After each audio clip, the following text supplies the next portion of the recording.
gabi. Kukunin natin ang natitira sa kayamanan. Tapos na tayo dito. Hindi pa. Maghihiwa-walay ulit tayo ng landas ng hindi mo lang ipinaghihiganti si Uvo? O babagot siya sa kabilang buhay kapag hindi natin ipinasunod sa kanya doon ang gumagamit ng kadena?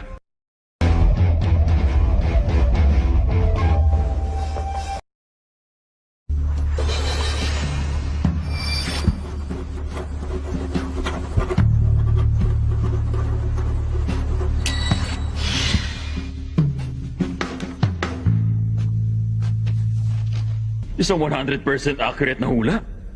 Ang kapalaran mo ngayong buwan, Patuloy na hinabol ng Enero ang buwan ng Nobyembre na mag-isa. Nalanta at nalaglag ang mga krisantemum at nahimlay sa tabi ng madugong mga matang kulay apoy. Sa susunod na linggo mukhang 5 sa atin ang mamamatay. mamamatay? Sino naman sa atin yun? Hindi ko alam. Nobunaga, ayon sa hula, mas marami pa sa atin na mamamatay kapag nilabanan natin ang gumagamit ng kadena. Yung mga abilidad nating dalawa madaling hanapan ng kapalit. Pero bihira yung abilidad ni Shizuku at abilidad ni Pakunoda. Mababaldado ang Spider kapag sila ang nawala. Nobunaga, kayo ni Uvo ang mga pangunahing mandirigma ng grupo. Kasama sa trabaho ninyo ang mamatay kung kinakailangan. Alam mo yun. Oh, tama yun. Oops, sandali. Mas masaya kung uhulaan mo ang kapalaran naming lahat. Anong nakalagay sa hula sa'yo? Patingin. Naku, mas magandang wag na lang. Baka masyado kayo mabigla. Wala akong pakialam. Akin na. O siya, mabilit ka eh. Kailangan niyo makita ito. Patingin yan! Isang panauhing pula ang mata ang dadalaw sa tindahan mo. Nais niya makipagpalitan ng kalakal at tatangay niya mga sikreto ng kalendaryo. Shizuka, ikaw pala nagbenta kay Ubo. Traitor ka! Walang kwenta. Ayoko nang sayangan ang oras ko sa isang tulad niyan.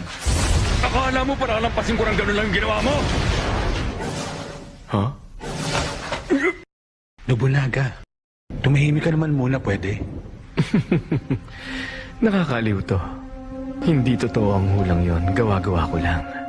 Kinailangan kong isugal yon para lang mapanatili ang Spider sa York, New City.